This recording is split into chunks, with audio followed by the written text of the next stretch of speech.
Hello, I'm Nick, and this is Today in Philosophy of History for Wednesday, 4 December 2024. Today is the 229th anniversary of the birth of Thomas Carlyle, who was born in Scotland on this date in 1795. Thomas Carlyle is not going to win many friends or influence many people in the 21st century. And in the 20th century, John Romer, the archaeologist, called him the barmiest of the Victorians. But he was a figure to reckon with in the 19th century. There is a story about Carlyle that reveals something about the man. Carlyle had lent his manuscript of his history of the French Revolution to John Stuart Mill, and Mill's house cleaner mistook the manuscript for trash and burned the whole thing. Carlyle didn't despair. He didn't follow the example of Bishop Berkeley, who, when his manuscript to the sequel of A Treatise Concerning the Principle of Human Knowledge was lost, abandoned the project and never returned to it. Carlyle said to Mill that it would be good for him to rewrite the whole thing, and he did. There are few men who would respond with such goodwill to such a loss. Among the most famous quotes from Carlyle is his claim that the three elements of modern civilization are gunpowder, printing, and the Protestant religion. This is from his 1827 essay, The State of German Literature. The context is significant, since Carlyle says that it was the Germans who, quote, gave to mankind the three great elements of modern civilization, gunpowder, printing, and the Protestant religion, unquote. Carlyle was responding to a 17th century French writer, Dominique Breurs, and in this Franco-German rivalry over the origins of modern civilization, Carlyle surprisingly took the part of the Germans. My favorite personal quote from Carlyle, which may or may not be a quote, as no one seems to be able to have found it in Carlyle, is the remark attributed to Carlyle by Carl Sagan as a response to looking up into the stars in the night sky. A sad spectacle.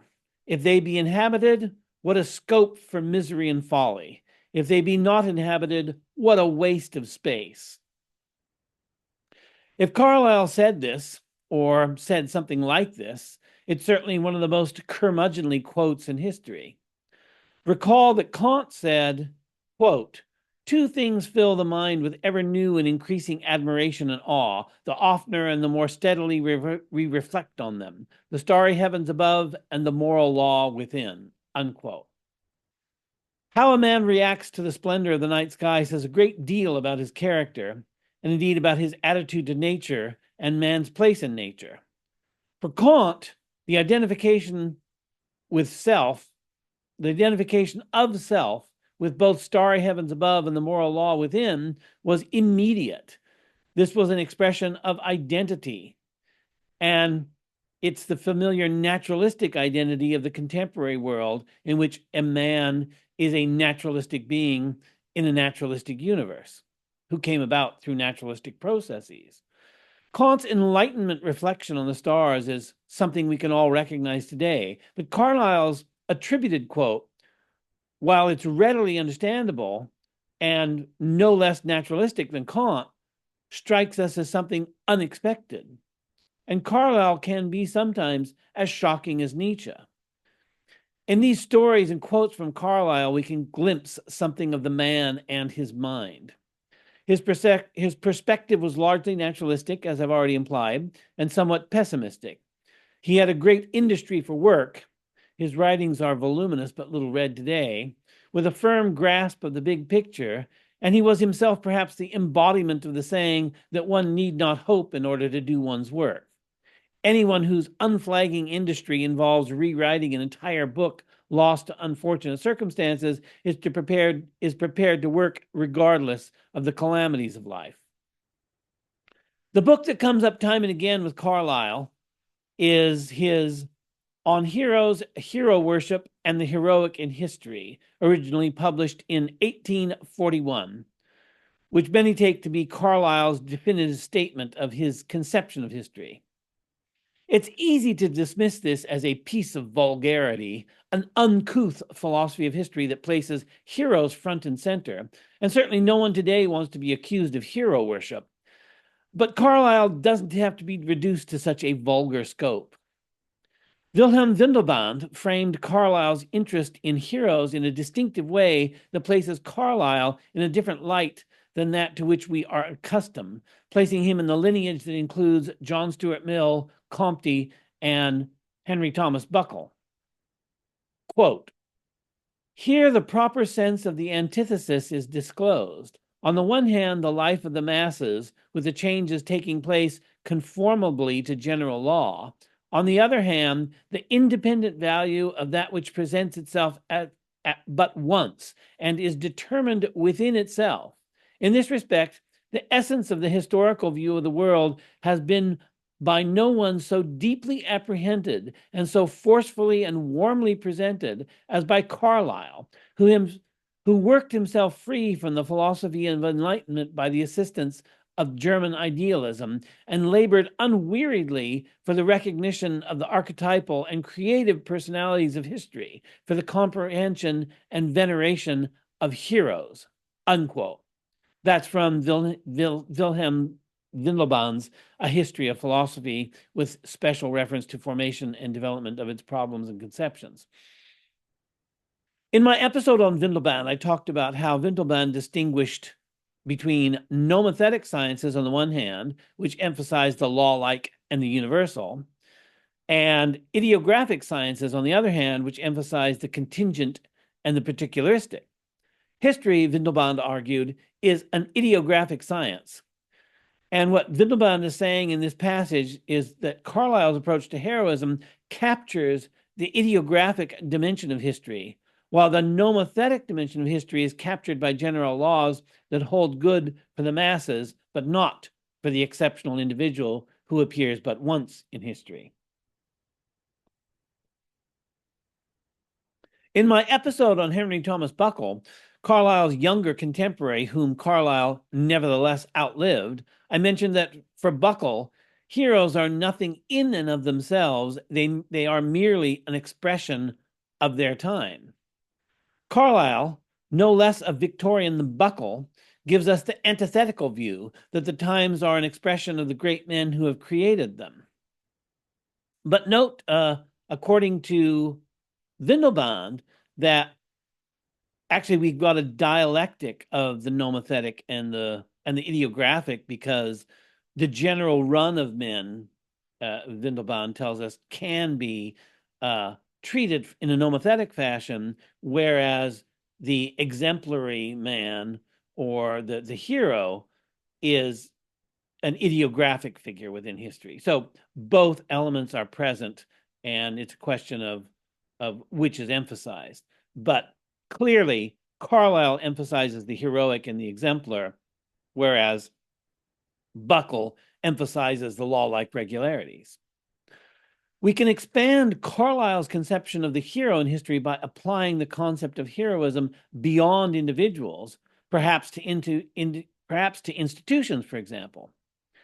In my episode on Ferdinand Gregorovius, I noted that in Gregorovius we can see the urban parallel to the great man theory of history, which I expressed such that we could call it the great city theory of history. Universal history, the history of what humanity has accomplished in this world, is at bottom the history of great cities which have evolved here.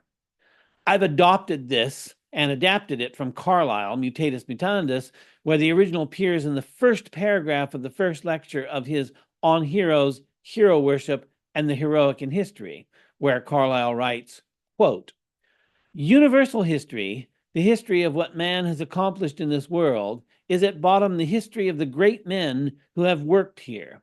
They are the leaders of men, these great ones, the modelers, patterns, and in the widest sense creators of whatsoever the general mass of men contrive to do or to attain.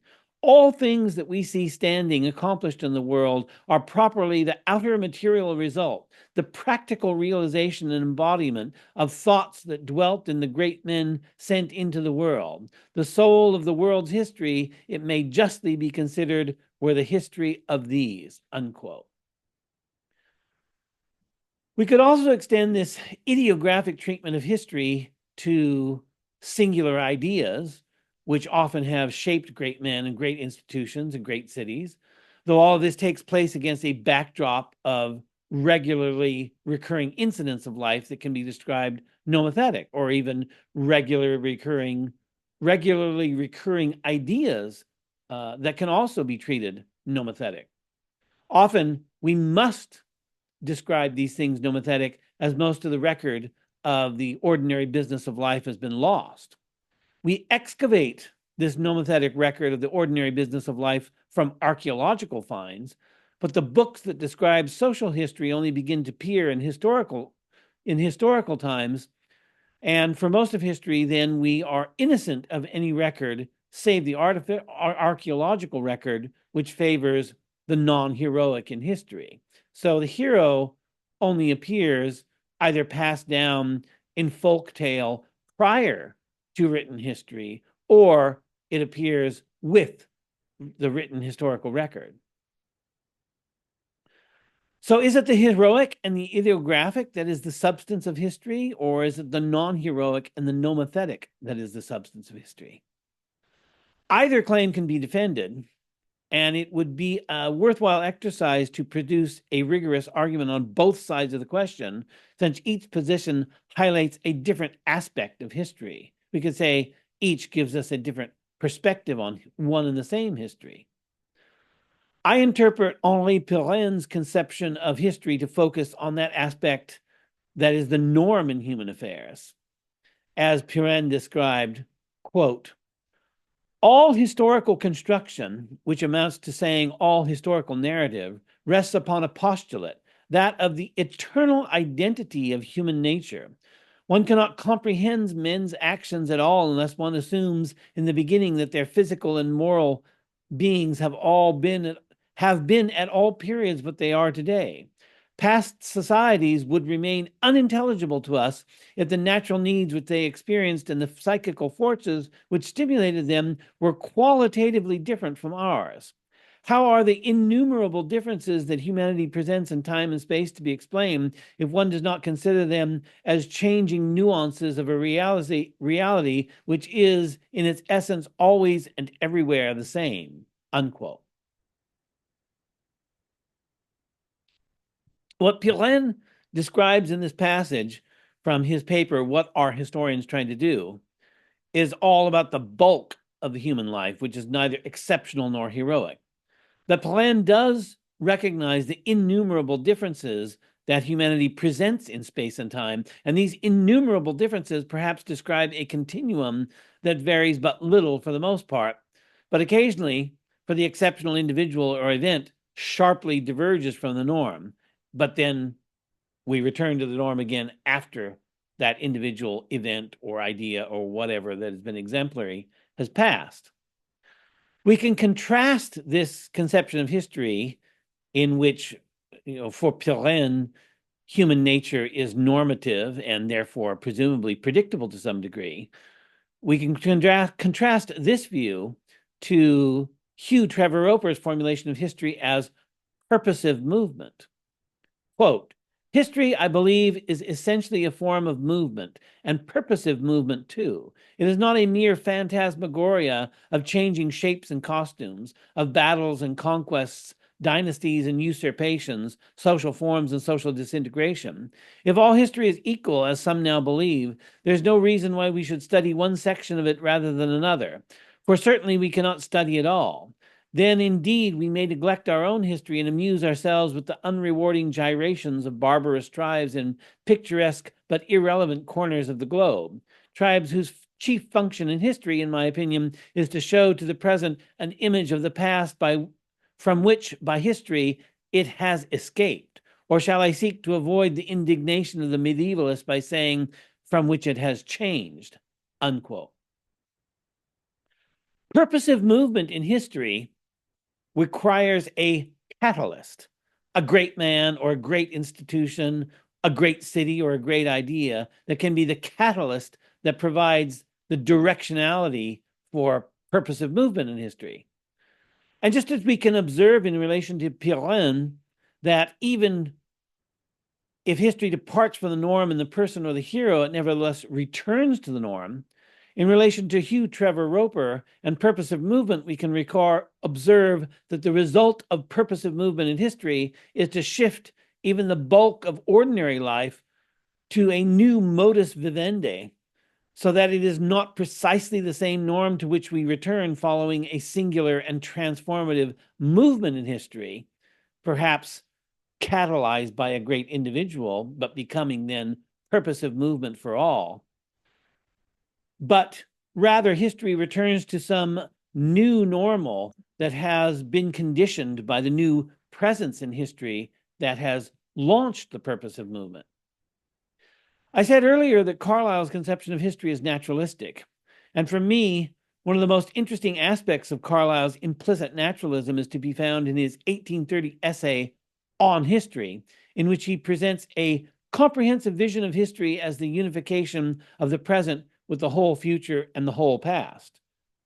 Quote, history, as it lies at the root of all science, is the first distinct product of man's spiritual nature, his earliest expression of what can be called thought.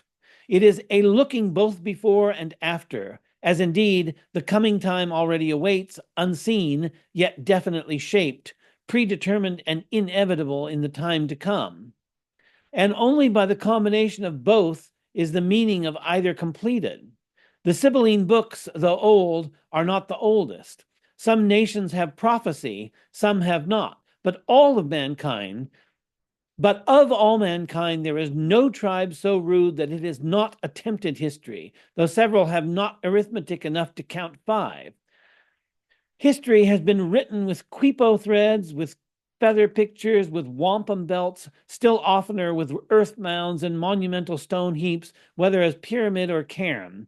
For the Celt and the Copt, the red man as well as the white, lives between two eternities, and warring against oblivion, he would fain unite himself in clear conscious relation, as in dim unconscious relation he is already united with the whole future and the whole past. Unquote. In this passage, Carlyle recognizes history as the root of all science and as embodying human spiritual aspiration.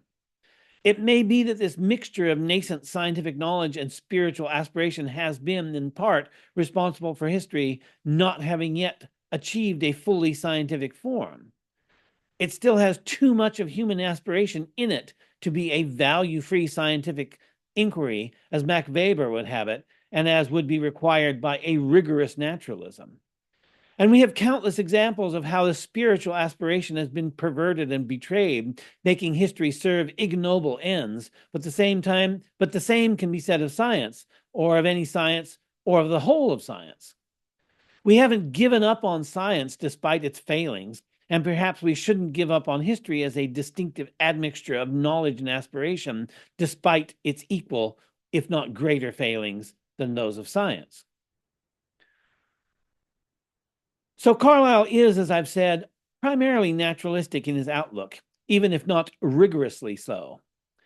But by centering his history on heroes, he brings history back to its mythological origins, even if he recognizes that history is the foundation of the sciences. We can't very well talk about heroes without recognizing that heroes are figures of mythology, and any history that centers on heroes is at least in part a mythological account.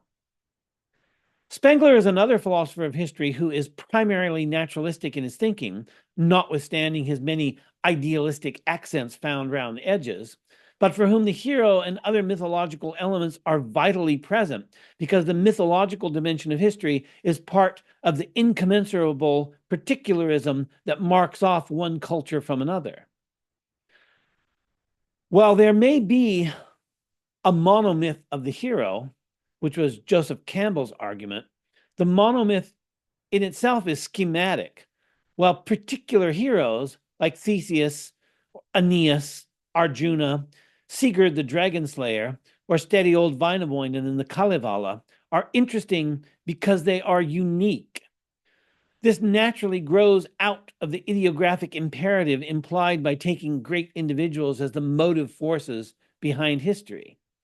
heroes are individuals. They have individual personalities, and this is one of the things that makes them interesting for us. Heroes aren't merely heroes, but also examples to be emulated.